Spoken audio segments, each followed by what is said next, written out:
ఏపీలో 6 నెలల పాలన పూర్తి చేసుకుంటున్న కూటమి సర్కార్ క్రిస్మస్ కానుకగా ఇవ్వబోతున్నట్టుగా ప్రకటించింది. గతంలో టీడీపీ ప్రభుత్వం అధికారంలో ఉండగా వివిధ మతాల వారికి ఆ మతాలకు అనుగుణంగా పండగల వస్తువులను కానుకగా అందించేవారు. ఇప్పుడు మరోసారి రాష్ట్రంలో టీడీపీ నేతృత్వంలో ఎన్డీఏ సర్కార్ అధికారంలోకి రావడంతో క్రిస్మస్ కానుకగా అందించబోతున్నట్టుగా మంత్రి డోలా బాల వీరాంజనేయ స్వామి ప్రకటించారు. రాష్ట్రంలో ఎస్సీ సంక్షేమ పథకాలన్నిటికీ అర్హులైన వారికి అందిస్తామని, గత ప్రభుత్వం నిర్లక్ష్యం చేసిన ఎస్సీ సంక్షేమ పథకాలన్నింటినీ తిరిగి పునరుద్ధరిస్తామని సాంఘిక సంక్షేమ శాఖ మంత్రి డోలా బాల వీరాంజనేయ స్వామి ప్రకటించారు.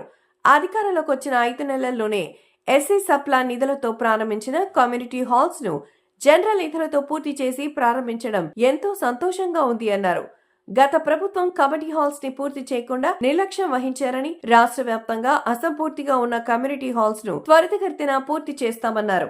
త్వరలోనే రాష్ట్రంలో క్రిస్టియన్ అందరినీ కూడా క్రిస్మస్ కానుకగా అందిస్తామో అన్నారు. అంబేద్కర్ విదేశీ విద్య దీవెన పథకాన్ని కూడా పునరుద్ధరిస్తామన్నారు.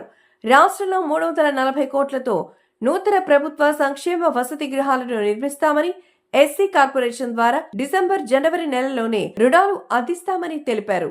గత ప్రభుత్వం ఎస్సీ కార్పొరేషన్ ని 3 ముక్కలు చేసి నిధులు అందివ్వకుండా నిర్లక్ష్యం చేసిందని, తాము మాత్రం లిడ్ కాప్ కు నిధులు అందించి రుణాలు అందిస్తామన్నారు.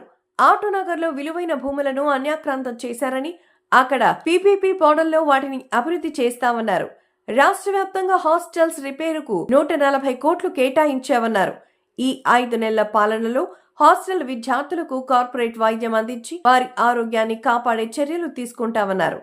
అమరావతిలో 125 అడుగుల అంబేద్కర్ విగ్రహానికి స్థలం కేటాయిస్తే గత ప్రభుత్వం స్థలాన్ని మార్చి విజయవాడ స్వరాజ్ మైదానంలో ఆ విగ్రహాన్ని పెట్టారన్నారు.